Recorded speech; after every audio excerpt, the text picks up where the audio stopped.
bien, bonjour et bienvenue sur notre nouveau webinaire organisé par Destination Canada. Donc aujourd'hui, direction le nord du Canada avec les safaris animaliers. Donc moi, c'est Mallory. Bonjour à tous, je suis nouvelle assistante chez Destination Canada, qui est l'Office du tourisme canadien. Et donc aujourd'hui, ce webinaire est animé par Andrew Germain, qui est le conseiller marketing pour Tourisme Autochtone Québec, donc qui nous parlera aujourd'hui de la journée nationale de la vérité et de la réconciliation, donc d'où mon petit chandail orange aujourd'hui, et qui vous parlera également des safaris animaliers proposés par des entreprises autochtones. Et nous avons également avec nous Isabelle Dubois, qui est coordonnatrice marketing et relations presse pour Tourisme Nunavik et qui mettra en lumière plusieurs opérateurs d'écotourisme de la région. Donc vos micros sont bien sûr désactivés et caméras aussi, ne vous inquiétez pas. On aura une petite séance de session questions-réponses à la fin du webinaire, donc n'hésitez pas à lever la main, qu'on puisse vous donner la parole. Et n'hésitez surtout pas à intervenir à ce moment-là. Pour information, je vous enverrai bien sûr après le webinaire la présentation par mail, ainsi qu'également le lien du replay de ce webinaire qui sera présent sur notre chaîne YouTube. Donc, pour rappel, ce que nous mettons à votre disposition comme outil, nous avons le programme spécialiste du Canada. Donc, l'inscription à ce programme permet vraiment de recevoir chaque mois l'infolettre et aussi également d'être automatiquement tiré au sort pour la participation aux éductours de Destination Canada. Donc, le programme est composé de 3 modules, les modules essentiels, les modules expérience et les modules de nos partenaires. Ça prend à peu près 15 à 20 minutes par module. Vous pouvez également vous inscrire à notre infolette Trade qui vous permet d'avoir toutes les infos mensuellement. Nous mettons aussi à disposition une brochure d'aide à la vente en ligne avec des textes libres de droit. Donc surtout, n'hésitez pas à les utiliser. Et aussi, n'hésitez pas à écouter notre podcast, donc Tire-toi une bûche, qui comprend 3 saisons et qui est gratuit et complètement disponible sur votre plateforme préférée. Nous mettons aussi à votre disposition, c'est tout nouveau, des cartes sur le Canada, donc nos cartes touristiques, estivales et hivernales, directement sur le lien sur la présentation. Donc surtout, n'hésitez pas à les utiliser. Et vous avez aussi bien sûr sur la chaîne YouTube spécialiste du Canada France, nos formations estivales, il y a 13 formations et tous les replays des webinaires à jour sur cette chaîne-là. Et si également vous avez besoin de photos, d'images du Canada, surtout n'hésitez pas à aller directement sur notre photothèque. Et puis maintenant, je vais laisser Andrew prendre le relais pour sa partie. Kwe, maintenant je ne vous vois plus, mais c'est bien comme ça. Kwe, bonjour. Kwe Awati, Wendatendi, Andahe de Wendake. Je me présente, mon nom c'est Andrew Germain, conseiller marketing pour Tourisme Autochtone Québec. Vous pouvez prendre en note mon courriel là, si jamais vous avez des questions par la suite. Aujourd'hui, on va faire un petit voyage là, dans le monde du safari la nature du Québec autochtone. Et pour aujourd'hui, je vous invite dans ma maison longue. Je ne me vois pas, mais je crois que vous voyez en arrière de moi, qui est la maison traditionnelle de ma nation, les Hurons-Wendat, les Wendat à Wendake, pour ceux et celles qui ont déjà, euh, sont déjà venus ici au Québec, à Québec même. Wendake est situé un petit peu au nord de la ville de Québec. Et pour ceux et celles qui n'ont pas encore eu la chance de venir au Québec, ben, je vous invite à venir me voir chez moi dans ma maison longue traditionnelle. Aujourd'hui, on ne peut pas passer sur le silence le 30 septembre, qui est la journée nationale de la vérité et de la réconciliation. C'est quoi cette journée-là? C'est une journée qui est mise de l'avant pour prendre un moment pour écouter les peuples autochtones euh, vers la réconciliation, mais surtout vers la vérité, de venir comprendre l'histoire et de voir qu'est-ce qui s'est passé dans le passé. C'est une journée qu'on met beaucoup l'orange de l'avant. Aujourd'hui, j'ai mis ma chemise traditionnelle. Euh, mais le chandail orange est est mis de l'avant pour le moment, le mouvement, excuse-moi, je cherchais mes mots, le mouvement Chaque enfant compte, Every Child Matters, qui a été mis en place après la découverte de plusieurs enfants enfouis dans des fosses dans le sol des écoles résidentielles qu'on connaît au Canada, qui a été une histoire très sombre des peuples autochtones. Je vous invite à consulter des livres sur l'histoire. Il y a des séries aussi disponibles, je crois même en France. Je peux en nommer plusieurs, mais une, entre autres, là, qui m'a touché dernièrement, ça s'appelle Pour toi, Flora. Ça va vous permettre de vraiment comprendre l'histoire des peuples autochtones au Canada, avec une histoire en français d'une jeune petite fille qui s'appelle Flora. Euh, pour nous, c'est vraiment une journée de famille, une journée où on prend un moment d'être ensemble, puis de regarder les enfants, puis de voir vers l'avenir et ne pas voir vers le passé. Donc, je tenais vraiment à souligner cette journée aujourd'hui pour que vous connaissiez la journée nationale de la vérité et réconciliation.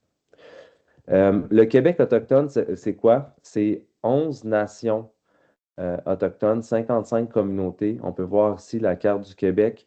On est pas mal partout au Québec. Aujourd'hui, on va regarder beaucoup plus au nord du 49e parallèle, dans le nord du Canada, avec Isabelle qui représente la région du Nunavik, qui on voit tous les petits Inukshuk gris au nord. Mais je vais aussi me permettre d'aller un petit peu plus au sud pour l'observation de safari ou d'animaux qu'on peut voir en lien avec les peuples autochtones, en lien avec nos expériences qu'on a ici chez Tourisme Autochtone Québec. On a plus de 200 expériences qui sont tous disponibles sur notre site Internet. Mais qu'est-ce qu'il faut vraiment prendre en compte, c'est que toutes les entreprises qu'on met de l'avant chez Tourisme Autochtone Québec sont à propriété autochtone et offrent une expérience touristique, bien sûr. Mais pour nous, c'est très important, propriété autochtone. Pourquoi? Parce qu'on assure une certaine authenticité de l'offre. On a plusieurs offres là, au Québec, malheureusement, qui comprend qu'il y a une demande pour le tourisme autochtone, mais qui viennent ajouter un peu de notre histoire. Puis pour nous, les peuples autochtones, c'est important de raconter notre propre histoire et non laisser les autres personnes la raconter à notre place. Donc, pour commencer, j'ai mis des petites cartes pour nous aider à nous on est au Québec, tout proche de ma communauté à Wendake. Au nord, on a la réserve faunique des Laurentides, qui est un parc, et le parc national de la Jacques-Cartier, je crois aussi que vous pouvez connaître je parle très vite, je vais réduire un peu, avec le réseau CEPAC. Il y a Aventure Awaskwe. Awaskwe, ça veut dire orignal dans la langue Wendat. Donc, on a Kino Leroux, qui est un membre de la nation, un Wendat, qui habite à temps plein à 12 kilomètres dans la forêt. Donc, en hiver, doit prendre sa motoneige.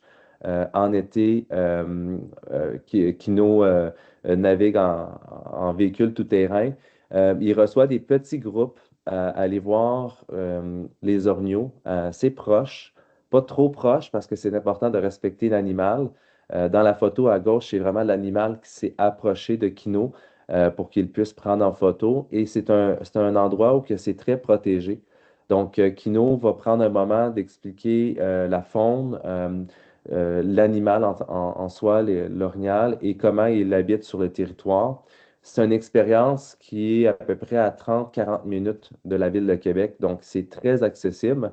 Par contre, il faut se lever très tôt le matin là, pour aller observer ces grands mammifères-là dans la forêt. Par la suite, on va aller à un endroit qu'on connaît bien, Escipit, pour ceux et celles qui ont déjà visité le Québec, avec Tadoussac, pour les baleines. Donc, Vacances Escipit, c'est une institution dans le Québec autochtone qui est présent depuis très longtemps, qui permet l'observation dans le parc marin Saguenay-Saint-Laurent. Il y a aussi le camping Mer et Monde qui fait partie de Vacances Escipit, qui nous permettent d'aller voir ces espèces-là en canot ou en kayak, excusez-moi, ou en planche à pagaie, en paddleboard. Donc, tout en étant dans le respect de la faune, donc de respecter les règlements, c'est très strict. On ne peut pas s'approcher des baleines, mais les baleines, s'ils s'en viennent vers nous, ils coupent le moteur et on peut admirer ce spectacle-là. C'est vraiment grandiose, là. Puis c'est des petites embarcations, donc c'est vraiment une expérience là, où on se sent privilégié. Il offre aussi l'observation d'ours noirs. Les ours sont dans la forêt en liberté. C'est vraiment nous, les spectateurs, là, qui est comme d'un enclos euh, encagé, qu'on va dire. Et les ours ils viennent en fin de journée, on peut les observer. Ces ours-là sont, comme je vous ai dit, bien évidemment en nature. Ils sont nourris pendant une certaine période de temps, mais on arrête très tôt dans la saison pour qu'ils se nourrissent par eux-mêmes et non qu'ils deviennent un peu dépendants de l'humain pour se nourrir. Mais ça nous permet de venir observer là, ces animaux-là d'un cadre très encadré et respectueux. Et bien sûr, les hébergements, donc autant des hébergements en pourvoirie qu'en hébergement locatif comme les condos Natacam qui ont une vue magnifique sur le fleuve Saint-Laurent. Il nous permet d'observer les baleines assez proches, là. Ils viennent vraiment sur les bords de l'héberge. C'est vraiment un endroit là, qui vaut le détour de venir observer les baleines à cet endroit-là. Ensuite, on va un peu plus au nord, à la limite du territoire d'Isabelle, qui est à la Rivière-Georges. C'est le Mouchouanipi. Le Mouchouanipi, offre des forfaits, dans le fond, de randonnée en nature. Donc, comment ça fonctionne? C'est que c'est un groupe qu'on vit en nature, on vient vivre dans des installations assez traditionnelles. Il y a aussi des installations un peu plus temporaires, mais confortables pour les groupes, où qu'on peut y observer plusieurs animaux du nord de l'Arctique, dont les caribous. On peut observer aussi les ours noirs. C'est un endroit comme je l'ai dit, qui est de randonnée, mais qu'est-ce qui rend cet endroit spécial? C'est que les visiteurs qui réservent un voyage avec le Mouchouanipi permettent aux gens dans les communautés de venir sur le territoire. Donc, il y a vraiment des fonds euh, qui sont inclus dans les frais du voyage pour permettre aux jeunes et à les aînés de venir sur le territoire à ces endroits reculés là, qui sont seulement accessibles par hydravion, par un petit avion. Et c'est un séjour en territoire que ces gens-là viennent partager euh, l'importance du territoire pour eux. Donc, c'est une immersion. Il y a quelques agences de voyage et réceptifs qui l'offrent, là. Dernièrement, je pense que c'est Caravanier au Québec qui l'offre en voyage ou qu'on peut réserver avec eux, avec un guide. Donc, c'est un endroit qui est assez reculé, assez immersif aussi pour une immersion et qui offre une expérience spectaculaire avec le territoire et la culture. Ensuite, je vous apporte dans la région de Iwichi Bay James. Donc, on est vraiment dans la baie James du Canada, du Québec, au sud de la baie du Thon. Donc, à cet endroit, c'est vraiment l'endroit, je vais juste reculer par contre, c'est vraiment un des premiers endroits que la traite de fourrure s'est installée. Et là-bas, on a la coopérative Winnipack Tours qui offre des excursions en bateau avec des guides où qu'on va dans la baie James, on va se promener sur les eaux de la baie James. Mais avant tout, c'est vraiment une expédition de rencontres et de partage culturel. Oui, c'est une excursion de bateau, mais eux, qu'est-ce qu'ils mettent vraiment à l'avant? C'est vraiment le partage puis les rencontres qu'on va avoir avec les gens sur les îles qui sont très fréquentées encore par les gens des communautés qui s'y retrouvent tout le long de l'été pour venir partager leurs traditions.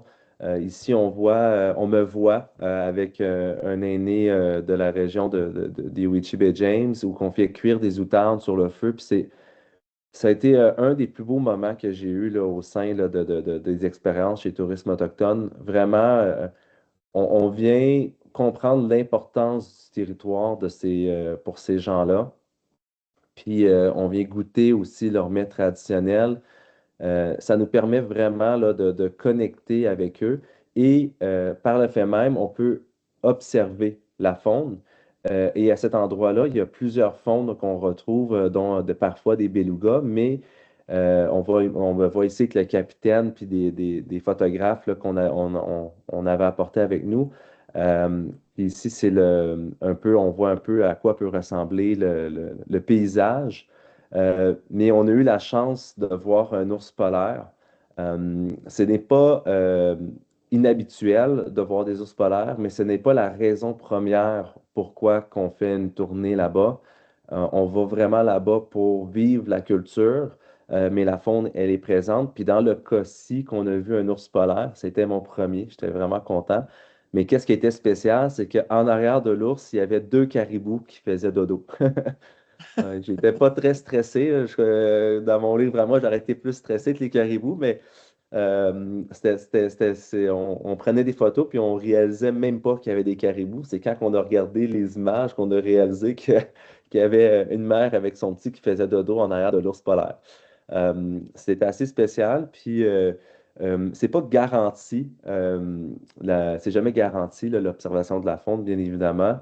Mais le partage des îles et l'importance de ces îles-là, c'est une histoire qui est partagée lors des tournées.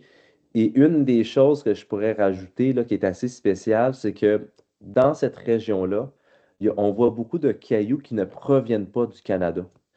En fait, là, les guides, qu'est-ce qu'ils m'expliquaient, c'est que les bateaux européens de la France, ils partaient de la France et il y avait des roches à l'intérieur, puisqu'ils naviguaient vides, les bateaux devaient être pesants.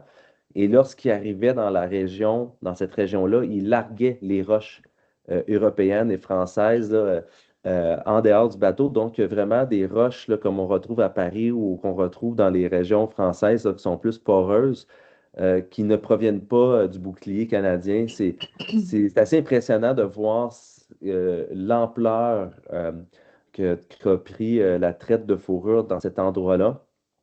Et il y a plusieurs postes de traite là, très anciens qu'on peut voir là-bas. Donc, c'est vraiment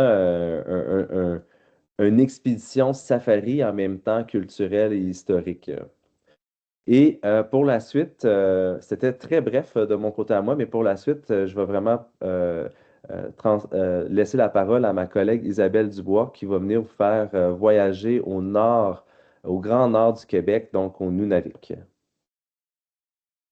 Alors, je vous invite à me suivre dans l'appel de la nature au Nunavik, qui est en fait la région la plus nordique du Québec, donc le Grand Nord du Québec. Et juste pour vous donner une idée, parce que c'est pas tout le monde qui connaît le Nunavik, en fait, il y a beaucoup de gens qui le mélangent encore avec le Nunavut, qui est le territoire canadien. Mais le Nunavik, c'est vraiment une région du Québec. Donc, ça représente le tiers nord du Québec, au-delà du 55e parallèle. C'est une terre très grande qui fait 507 000 km², donc presque l'équivalent de la France, mais avec seulement 14 petits villages nordiques et 14 000 habitants, dont 90% sont des Inuits. Fait qu'imaginez la France avec seulement 14 villages et seulement 14 000 habitants. Ça fait que c'est un grand terrain de jeu pour les amateurs de plein air et de nature. Et on a aussi d'innombrables lacs et rivières gorgés de poissons. Comme vous pouvez le voir, le territoire est comme parsemé de cours d'eau. Donc, c'est ça. On va passer à la prochaine. Et c'est ça, ça a l'air loin, mais c'est plus près qu'on le pense parce que c'est seulement à 2 heures de Montréal par avion. Il y a des vols directs tous les jours de Montréal avec Air Inuit vers Kuujjuaq, qui est la porte d'entrée du Nunavik, mais aussi de l'Arctique canadien. Donc, c'est par Boeing 737. Et Air Inuit dessert aussi Puvurnituk, qui est sur la baie d'Hudson, de façon quotidienne depuis Montréal et relie aussi tous les villages entre eux. Il y a aussi un vol direct par semaine de Québec, de la ville de Québec, et une autre compagnie qui s'appelle Canadian North qui fait des vols depuis Ottawa une fois par semaine aussi le samedi. Et on a aussi des vols nolisés tout partout au Nunavik, donc avec Air Inuit, avec des Twin Otter pour se poser sur la toundra, qu'on appelle des avions de brousse en fait. Et on a aussi Johnny Mays Air Charters qui peut emmener dans certains endroits dont on va parler en hydravion. Et on a aussi Nunavik Roaders qui offre le service nolisé en hélicoptère. Et le Nunavik, ben, je ne pourrais pas vous en parler sans vous parler des Inuits parce que c'est vraiment leur terre. Ils y sont depuis des millénaires et c'est seulement depuis quelques décennies qu'ils sont sédentaires dans des villages parce qu'avant, ils étaient nomades et ils parcouraient la toundra, la forêt boréale à la recherche de gibier, que ce soit du caribou plus au sud ou du phoque plus au nord. Donc, c'est eux qui vous accueillent. C'est des gens très chaleureux qui aiment beaucoup rire et ils aiment beaucoup partager leur culture, leur tradition. Et ils ont une histoire qui est vraiment digne de légende, en fait, si on veut. Puis c'est une culture qui est encore très vivante. Le week-end, bon, c'est sûr que les gens aujourd'hui habitent dans des maisons comme vous et moi, avec la télé, l'Internet, qui ne fonctionnent pas toujours aussi bien que dans certains grands centres. Mais c'est des gens qui sont qui venus le week-end quand la semaine de travail est terminée, le village se vide, tout le monde s'en va à la chasse, à la pêche. Donc, c'est une culture vraiment encore bien vivante et même au niveau de la nourriture qu'ils vont manger, ils ont gardé leur tradition très, très forte et ils en sont très fiers et adorent les partager. Donc, ça fait vraiment partie de l'expérience que vous veniez pour observer la faune ou autre, vous allez apprendre à connaître la culture des Inuits. Comme à travers diverses activités, par exemple, ils vont pêcher. Quand on va être là, ils vont chasser. Vous allez peut-être avoir la chance d'avoir des démonstrations de chant de gorge. Ils vont cueillir des baies avec vous sur le land, comme on l'appelle. Vous allez peut-être avoir la chance de voir des artistes à l'œuvre en train de sculpter des légendes dans la pierre à savon ou des jeunes pratiquer les jeux inuits ou des façons traditionnelles d'apprêter la nourriture, comme par exemple si on voit du poisson à sécher qu'on appelle pitik, mais ils vont aussi faire sécher la viande de caribou ou de baleine. En fait, c'était les façons dont ils conservaient leur nourriture l'été. Et l'hiver, vous allez, c'est de la nourriture gelée, donc ils la mangent encore comme ça par, je pense que c'est un peu nostalgique, mais ça fait aussi du bien, ça nous donne plein d'énergie, puis ça nous réchauffe aussi. Donc, voilà. Donc, la faune sauvage arctique du Nunavik, on retrouve bien sûr l'ours polaire à la tête de la chaîne alimentaire. Et on a aussi des bœufs musqués, des petites hardes de bœufs musqués qui sont vraiment tirés tout droit de la préhistoire parce ils étaient présents à l'ère de glace auprès des mammouths et on les retrouve encore au Nunavik et ailleurs aussi dans le nord canadien.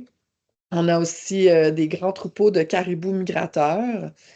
On a des loups arctiques ou des loups de la toundra, comme on aime les appeler, plusieurs espèces de phoques, de baleines aussi, et plusieurs espèces d'oiseaux migrateurs, dont la fameuse bernache du Canada ou outarde, comme on aime les appeler nous, des canards aiders, on a des guillemots de Brunique, on a toutes sortes d'espèces qui est possible d'être observées lors d'un voyage au Nunavik, que ce soit dans un parc national ou avec un de nos opérateurs qui offre spécifiquement l'observation de la faune, qui est le sujet d'aujourd'hui. Donc, c'est eux que je vais vous présenter par la suite.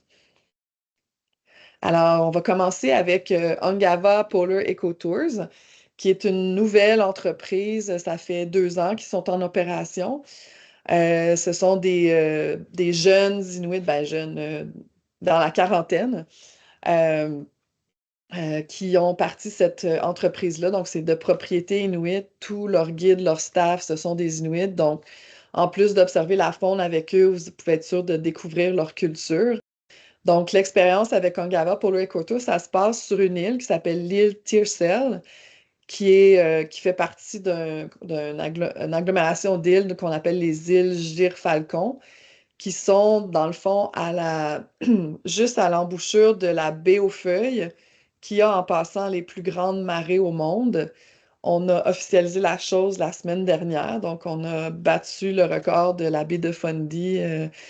En fait, on le savait depuis longtemps, mais on a officialisé la chose avec des mesures précises pour prouver.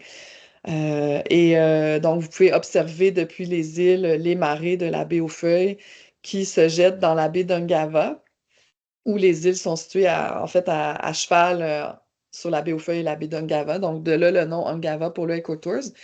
Donc, on va loger dans des dômes qu'on voit ici sur la photo au coucher de soleil.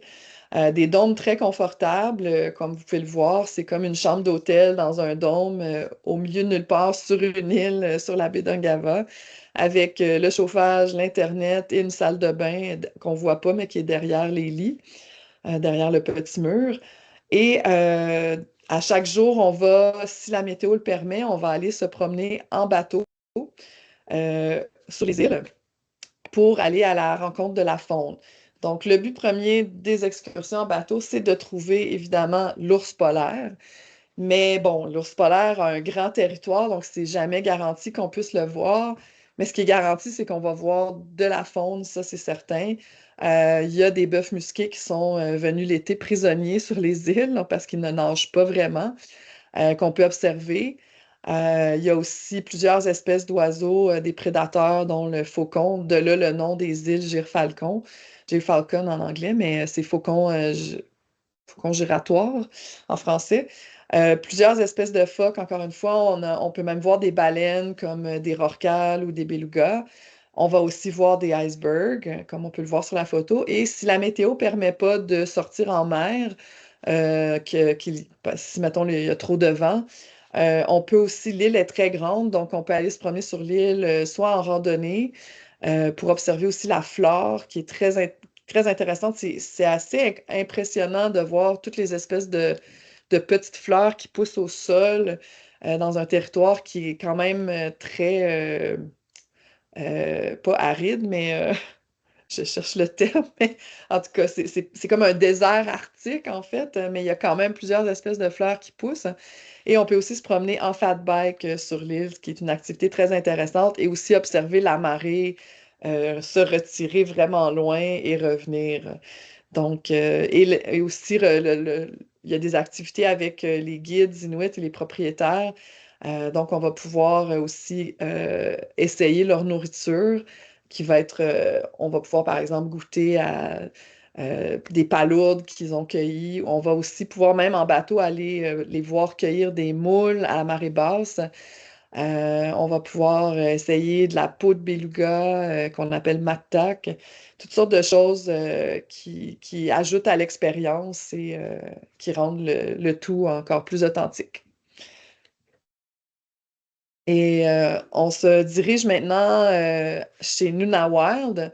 En fait, Nuna Wild, c'est une entreprise aussi de propriété inuit qui offre non seulement la découverte de la communauté de Kujua, qui est la porte d'entrée du Nunavik, comme je l'ai mentionné tout à l'heure, mais aussi ils ont un camp à Wolf Lake, le lac du loup, euh, qu'on voit sur la photo ici, qui est un environnement très particulier, qui n'est pas très loin de Kuujjuaq, mais vraiment dans les terres sur la toundra, où on va se déplacer en hydravion pour se poser sur le lac. J'ai oublié de le dire tout à l'heure avec Ungava pour les Courtos, on se pose sur l'île en avion de brousse. Il y a une piste, une piste en fait, c'est la toundra qui se prête à l'atterrissage. Donc, mais chez Nunavut, c'est en hydravion. On va pouvoir observer les bœufs musqués qui sont souvent autour de cet endroit. Et aussi, le soir venu, les aurores boréales, parce que la saison, c'est plus fin août et début septembre. Donc, c'est propice aux aurores boréales. Les journées commencent à raccourcir un peu et la soirée s'allonge. On va pouvoir aussi découvrir des sites archéologiques, comme on le voit sur la photo ici. Ça, c'est une ancienne tente. Enfin, on voit les roches qui faisaient le tour de la tente. Et dans certains sites, on va même voir l'aire de cuisine qui était dans la tente, vestiges de quand les Inuits étaient nomades et vivaient sur la terre. Il y a beaucoup aussi d'oiseaux, dont les lagopèdes, ça, on va en voir, c'est certain. Lagopèdes des saules qui sont en train de changer de couleur. Leur plumage devient blanc à cette période et ils vont éventuellement devenir tout blancs à l'hiver venu. Et il y a aussi des formations géologiques comme un escarre qui s'avance sur l'eau, assez particulier, et des oiseaux de proie aussi qu'on peut observer, entre autres espèces. C'est possible qu'il y ait un caribou par-ci par-là, des loups, mais c'est surtout le bœuf musqué qui est présent et les lagopèdes. Ensuite, on se dirige vers Wedge Hills Lodge, qui est situé sur ce qu'on appelle la péninsule d'Or. Sur le bord, la pourvoirie, en fait, elle est située sur le bord de la rivière Georges, comme on peut le voir sur la photo. Je ne sais pas si vous le voyez du même côté que moi, mais en tout cas, moi, c'est en bas à droite. Peut-être que vous, c'est en bas à gauche. Donc, à cette pourvoirie-là, ils offrent des safaris aériens. Donc, à chaque jour, si la météo le permet, on va se déplacer en hydravion pour aller observer du haut des airs et se poser aussi dans les monts Turngat, qui sont en fait la frontière naturelle entre le Nunavik et le Labrador. On va pouvoir aussi observer du haut des airs des icebergs dans les fjords qui sont présents dans les montagnes, au cœur des montagnes, mais aussi observer la faune, dont l'ours polaire qui, à cette saison, en août, va être à la pêche. Et il y a aussi des ours noirs qu'on peut observer. On voit deux oursons ici sur la photo. Et il y a la possibilité aussi de faire, parce que à la base, c'est une pourvoirie de pêche qui a décidé d'offrir cette activité-là en plus. Donc, on va pouvoir faire la pêche au saumon sur la rivière Georges. Donc, une activité qu'on pourra pratiquer si, par exemple, la météo se prête moins au déplacement en hydravion.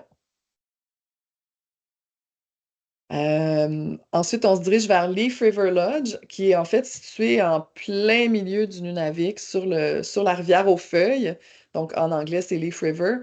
La rivière aux feuilles qui va se jeter dans la baie aux feuilles dont je parlais tantôt, qui est sujette à des grandes marées. Mais à cet endroit-là, on ne va pas subir les marées, là. C'est rendu trop haut sur la rivière, trop en amont de la rivière pour que ça l'affecte avec les marées. C'est une rivière à saumon, ça aussi, donc on va pouvoir faire la pêche. Et en fait, la saison de la fin juillet jusqu'au début septembre, c'est une pourvoirie de pêche, mais oups, on a perdu. Donc, en fait, vers la fin septembre, ils ont réservé ils ont réservé des semaines pour faire l'observation de la faune, mais surtout de la migration des caribous qui traversent cette rivière à chaque année en septembre, à une période à peu près similaire à chaque année. Et à ce moment-là, la toundra, elle est colorée, comme vous pouvez le voir, là. Elle passe du jaune au orange, même au rouge à certains endroits. On va pouvoir observer les caribous en grand nombre et aussi l'ours noir et certains oiseaux de proie, entre autres comme un aigle à tête blanche qu'on voit sur la photo. Et la toundra n'est non seulement colorée, mais elle est remplie de baies sauvages qu'on va pouvoir cueillir et se régaler. Et le soir venu, observer les aurores boréales confortablement du balcon de notre chalet ou comme Andrew l'a fait sur son matelas de sol couché en plein milieu de la toundra au milieu des loups. Parce qu'Andrew a fait l'expérience et s'est endormi sur son matelas et quand il s'est réveillé puis qu'il est retourné voir où il avait eu son matelas, il y avait des traces de loup autour de lui. Donc voilà. Et pour finir, on a aussi Aventure Inuit qui, depuis des années, offre un forfait qu'on appelle le Big Three, qui, lui, se passe à partir des communautés. Donc, on arrive à Kuujjuaq, on fait la découverte de la porte d'entrée du Nunavik et aussi le centre administratif de la région. Et on se dirige ensuite vers d'autres plus petites communautés, dont Quartak, par exemple. Quartak, qui est une communauté qui est à cheval sur la baie d'Ungava et le détroit d'Hudson. où on va se rendre sur une île qui s'appelle l'île Diana au large, où on va pouvoir observer des troupeaux de bœufs musqués qui sont prisonniers sur l'île l'été, donc autour de fin juillet et au mois d'août aussi. Fin juillet, début août, on va se diriger aussi sur une autre communauté qui s'appelle Kangirsuk et on va aller en bateau, comme on voit des canots à moteur, pour observer les caribous qui, à ce moment-là de l'année, c'est là que leur migration est rendue. Donc, on va pouvoir les voir traverser la rivière, comme on le voit ici sur la photo. Et on va aussi aller dans d'autres communautés, soit près de Hauppauge et au large, aller essayer de trouver les ours polaires dans leur habitat naturel côtier. On va pouvoir aussi, bien sûr, voir des icebergs sur l'eau et c'est tout accompagné de guides inuits. Donc, on voit ici un aîné inuit avec un oiseau dans les mains. Je crois que c'est un goéland, en fait, un bébé goéland. Ils vont aussi aller vous montrer comment les femmes ramassent le duvet d'eider lorsque les nids sont abandonnés, avec lequel ils vont faire leur parka pour l'isolation. Et le duvet d'eider est le duvet aussi de bernage du Canada. Donc, une expérience un peu différente parce qu'on change de communauté, mais ça permet de voir aussi la vie au quotidien des Inuits dans leur communauté. Et si on passe à la slide suivante, on va être hébergé dans des hôtels coop pour cette expérience-là. Des hôtels qui sont très confortables. J'en profite aussi pour vous montrer d'autres hébergements. Donc, aussi à Kuujjuaq, on a l'auberge Kuujjuaqin, un autre hôtel très confortable. Et on a parfois l'occasion, comme je le disais tout à l'heure, d'être hébergé dans des dômes ou même d'avoir la chance de camper dans une tente traditionnelle inuit qu'on appelle un tupik, avec un petit sapinage qui va qui va tapisser le sol, avec le poêle à bois et la chance d'observer les aurores boréales le soir venu. Mais même des hôtels coop, on va pouvoir observer les aurores boréales. Ils ont tous une grande salle commune avec des grandes fenêtres et la plupart sont situés sur les côtes. Donc, avec pas trop de pollution lumineuse et on peut observer parfois les aurores boréales par la fenêtre aussi. Euh, donc, ça met pas mal fin à ma présentation. Oui, je voulais vous remercier. Donc, en Inuktitut, on dit Nakurmik. Donc, Nakurmik, merci.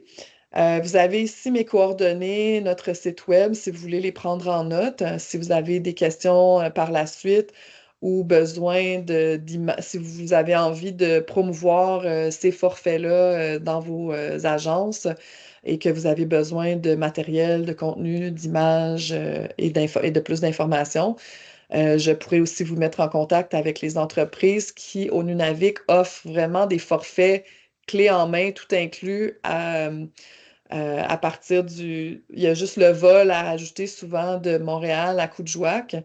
Mais on peut vous offrir, si c'est fait à travers nos opérateurs, des rabais substantiels sur les vols que vous ne pourrez pas obtenir vous-même. Donc, c'est vraiment de toute façon clé en main parce que c'est avec les guides inuits ou les guides sur place qui connaissent bien le territoire. Et c'est plus simple ainsi de juste prendre l'expérience complète que d'essayer de monter un forfait avec vos propres moyens. Mais il y a quand même dans les opérateurs que j'ai nommés qui sont ouverts à créer un forfait juste pour votre clientèle. Donc, c'est quelque chose qu'on pourra discuter par la suite si ça vous intéresse. Je vous remercie encore. Nakurmik. Merci beaucoup Isabelle et merci beaucoup Andrew également. C'était vraiment très intéressant, puis beaucoup de choses à faire, beaucoup de choses à voir, ça donne vraiment envie. Donc maintenant, on va passer sur notre petite session questions-réponses. Donc c'est le moment, surtout n'hésitez pas. C'est le moment de prendre la parole. Hop. Est-ce que du coup, on a des questions pour Andrew et Isabelle? Hop, je vais regarder aussi de mon côté, parce que je crois que j'ai vu passer. Hop.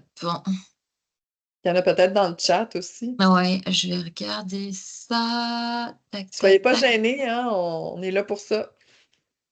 Bonjour, moi j'ai une question pour vous. J'aurais aimé savoir, c'est peut-être plus une question pour Andrew. J'aimerais ça savoir, c'est quoi les conditions essentielles pour qu'une entreprise soit reconnue comme une entreprise touristique autochtone au Oui, Québec les ou au conditions essentielles pour nous, c'est qu'elle soit à propriété autochtone au moins à 51%.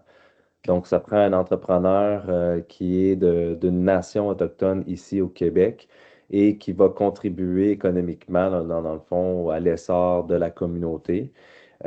Puis, avoir la volonté également de recevoir des visiteurs chez lui ou de partager quelque chose avec des visiteurs. Donc, c'est vraiment les critères là, que chacun de nos membres chez Tourisme Autochtone doit respecter.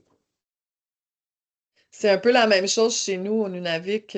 Pour que les gens soient membres de notre association, il faut soit qu'ils soient à 51% de propriété inuite ou qu'ils travaillent, s'ils ne sont pas de propriété inuite, qu'ils travaillent de près avec la communauté et que ça apporte quelque chose à la communauté. Super. J'en profite du coup parce que j'ai une autre question que je viens de voir dans le chat pour Andrew du coup, bon, qui pourra aussi s'adapter aussi pour Isabelle. Mais Andrew, du coup, c'est quoi les activités les plus prisées par les visiteurs qui recherchent du coup une immersion culturelle authentique? C'est quoi les plus prisés? Les plus prisés, on en a beaucoup. Moi, j'aime ça dire qu'il y a trois façons de voir le tourisme autochtone, qui est l'introduction, donc aller visiter un musée, aller faire une petite activité autochtone. Après ça, il y a l'expérience qui est un peu plus comme peut-être expérience gastronomique, d'aller manger dans un restaurant autochtone, on en a plusieurs, ou de vivre une expérience journalier avec, mettons, la pêche au homard sur la côte nord, ou des expériences comme l'observation à Osqué de l'orignal avec Kino.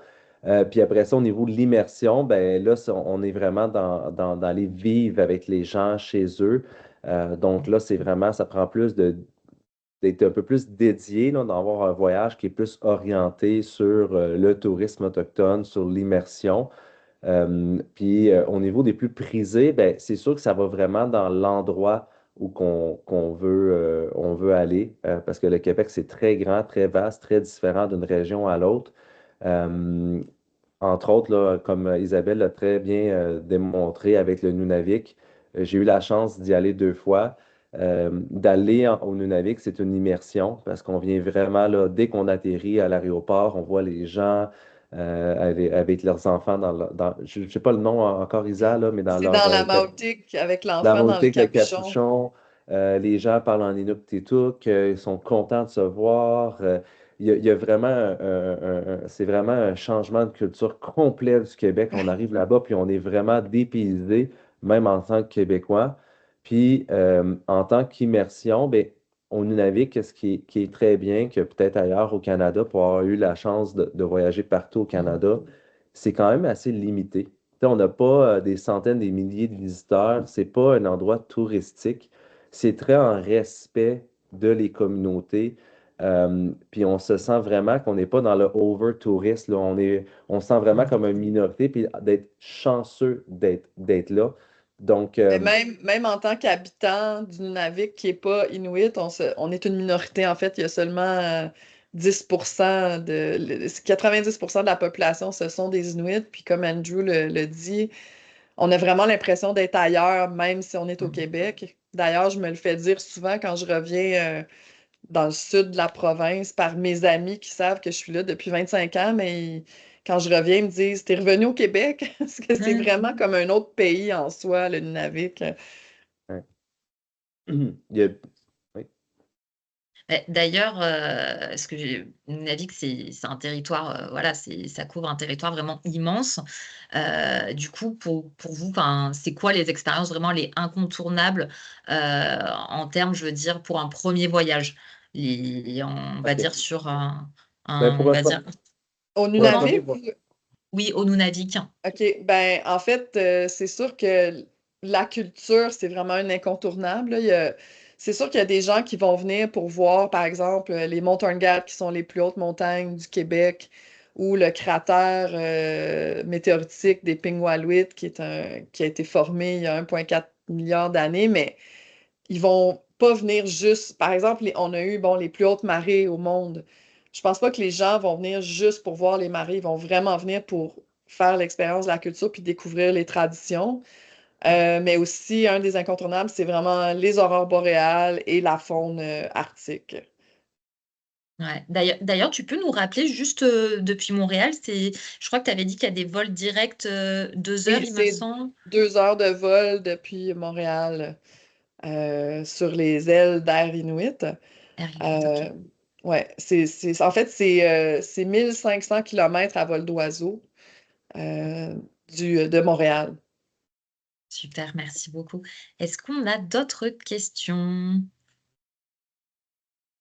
J'ai Regarde vu que aussi. Maryse, elle a partagé le replay de Philippe Etchebest qui est venu cet hiver là, à la rencontre là, avec Kino, aller observer des orgnaux à Osqué en hiver. Puis on a aussi été à la trappe au castor là, avec la communauté de Iwichi Bay James pour ensuite cuisiner. Là. C'est une super de belle émission qui fait vraiment une belle tournée du Québec autochtone, mais plus au sud par contre. Pas au Nunavik, là, il est encore assez au sud. Mais on lui a donné un petit froid du Québec, mais surtout avec la chaleur humaine là, de tout le monde, de la culture québécoise, mais surtout de la culture autochtone. Je crois que c'est une belle émission là, qui nous représente bien. Je me suis Il y permis a de le aussi, partager, effectivement. Excuse-moi, Isabelle, je me suis permis de le partager. Ça donne des belles. En fait, ça illustre parfaitement le genre de rencontre authentique qu'on peut avoir. C'était aussi pour ouais, ce côté-là. tu Voilà. pourrais Pardon, Isabelle. partager aussi la vidéo sur le site de Ungava Polo Ecotours. C'est ungavapoloecotours.com. En arrivant sur le site, il y a une vidéo qui est très bien aussi, qui montre vraiment l'idée du partage culturel au Nunavik. Et d'ailleurs, vous aviez mon site web à la fin de la présentation et quand vous allez sur le site web, en fait, c'est une page d'accueil où vous allez retrouver les liens vers ces entreprises-là dont on a parlé aujourd'hui. Et je ne sais pas si c'est l'occasion de le faire, mais on a aussi un autre webinaire le 14 octobre qui va plus être axé sur les traditions autochtones. Donc, si ça vous intéresse d'en savoir plus sur la culture inuit, on va être là le 14 octobre. Je pense, Andrew, c'est-tu la même journée, là? Oui. Oui, c'est ça. Donc, ça va être 2 webinaires séparés, donc vous allez pouvoir en apprendre plus sur les cultures autochtones du Québec et du Nunavik aussi, qui fait partie du Québec. Voilà. Isabelle, j'ai une autre question pour toi de Carole qui demande du coup pour les différents lieux que tu as présentés, c'est quoi la capacité maximale en nombre de personnes? Ah oui, c'est important de le savoir, ça. Au Nunavik, comme Andrew l'a mentionné, c'est vraiment, on n'a pas du tourisme de masse et on n'a pas non plus les infrastructures pour accueillir du tourisme de masse de toute façon. Donc, c'est vraiment des petits groupes. Souvent, ça varie entre 6 et 10 personnes maximum. Parce qu'une des raisons, c'est qu'on se promène aussi avec le transport, c'est en avion de brousse et donc on ne peut pas vraiment avoir plus que 10 personnes dans les petits avions. Et les hébergements sont faits en conséquence pour accueillir des petits groupes et rendre l'expérience aussi plus conviviale, plus privilégiée et avoir un meilleur contact avec nos hôtes. Hmm, très bien. J'ai une autre question, notamment avec Coralie, qui nous demande si c'est possible de nous indiquer la saison des aurores boréales au Nunavik. Il me semble que tu m'avais dit. Ouais, Oui, c'est quelle période ben, en fait, exactement? on peut observer les aurores boréales. Honnêtement, là, moi, je les vois toute l'année, là, mais j'habite là. Chanceuse. Mais si on vient en voyage, c'est que dans le fond, autour du solstice d'été, là, les journées sont très longues. Donc, le soleil se couche seulement vers 11 heures le soir, puis il va déjà se relever à 2 heures du matin en ne laissant qu'une pénombre entre les deux. Ça fait que c'est des périodes très courtes. Mais bon, si jamais vous êtes au bar tard, puis que vous sortez, vous allez peut-être pouvoir les voir ou si vous êtes sur le bord d'un feu avec des amis. Mais la meilleure saison quand on vient en voyage pour mettre toutes les chances de notre côté, c'est vraiment les 3 mois avant et les 3 mois après le solstice d'hiver, donc quand les journées sont plus courtes et que la nuit est plus longue. Donc de septembre à mars, qui s'étire peut-être en avril un peu aussi, là.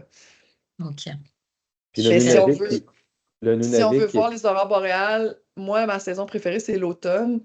Au mois de septembre, quand la toundra est toute colorée, puis fin août, puis septembre, là, quand justement tous nos forfaits d'observation de la faune sont à ce moment-là. Donc, il y a moyen d'observer les aurores boréales en même temps. Mais aussi au mois de mars, avril, pour les activités hivernales avec les aurores boréales, dans un climat un peu plus clément qu'en janvier, février. Ce que j'allais dire, c'est que le Nunavik il est moins au nord que, exemple, le territoire du Nord-Ouest ou le Nunavut. Et ça permet d'avoir une plus longue, comme Isabelle l'a expliqué, la noirceur. Mais moi, qu'est-ce que je préfère vraiment, c'est être capable d'observer les aurores boréales avec une température qui nous permet de littéralement faire dodo à l'extérieur, là. Euh, je m'ai littéralement endormi en regardant les aurores boréales. C'était tellement magique. Mais la température était assez clémente. Tu sais, c'était pas un -20 ou un -30. On était vraiment à un 10, 15 degrés, 10 degrés. Puis Ouais. on était bien habillés dans une couverte, là, puis à regarder le ciel qui dansait sous nos yeux. Donc, c'est vraiment un endroit magique pour ça, là. Puis, on est moins au nord que les territoires du Nord-Ouest ou le Nunavut, mais où ils ont des lodges pour observer les aurores boréales, mais on est quand même en plein sur la ceinture aurorale, donc on en voit vraiment régulièrement, là, à moins qu'il y ait un ciel complètement nuageux, là. Mais même avec les nuages, avec un appareil photo qui est laissé sur une ouverture un certain nombre de secondes ou une seconde, on va quand même voir la lumière des aurores boréales se refléter sur les nuages en vert. Waouh, ok. J'ai une dernière petite question avant la fin du webinaire. Du coup, toujours Coralie qui nous demandait si c'était possible de nous indiquer une idée de prix pour les expériences clés en main au Nunavik, comme par exemple Ungava Polar Eco Tour. Ungava, pour le quota, c'est de l'ordre d'environ 15 000 canadiens, tout inclus. Ça inclut le vol depuis Montréal à Coudjouac et le vol Nolizé jusqu'à l'île, l'hébergement, la nourriture, les activités, les guides, le vin, les drinks. Ça inclut vraiment tout, tout, tout, tout, tout. Mais c'est une semaine vraiment privilégiée. À Leaf River Lodge, c'est environ 12 000 pour la semaine. Encore une fois, tout inclus, dans des chalets des chalets très confortables, de style un peu rustique, vraiment avec de la bonne nourriture qu'on se fait cuisiner à chaque jour. Je dirais que les forfaits les moins chers, ça serait avec Aventure Inuit parce que c'est dans les villages, donc ça revient plus de l'ordre de 9 000 à 10 000 pour une semaine complète. Encore une fois, incluant le vol de Montréal jusqu'au Nunavik. Donc, je dirais entre 10 et 15 000 ou entre 9 et 15 000 là, en tout et partout. On a des forfaits moins chers dans nos parcs nationaux. Mais ça, c'est une toute autre histoire, là, donc on pourra, sur laquelle on pourra élaborer dans l'autre webinaire sur les traditions autochtones le 14 octobre. Exactement. Et du coup, c'est sur ça qu'on va conclure. Surtout, n'hésitez pas du coup à nous rejoindre pour le prochain webinaire. Donc du coup, le 14 octobre à la même heure, 15 heures. Et puis, on vous remercie du coup Isabelle, Andrew et bien sûr à tous nos participants. Et puis, on vous envoie très rapidement le lien du replay ainsi que la présentation. Est-ce que je peux rajouter juste une petite chose? Bien sûr, Isabelle. On a parlé de prix, mais je sais que le prix, c'est quand même quelque chose qui est important pour la clientèle française.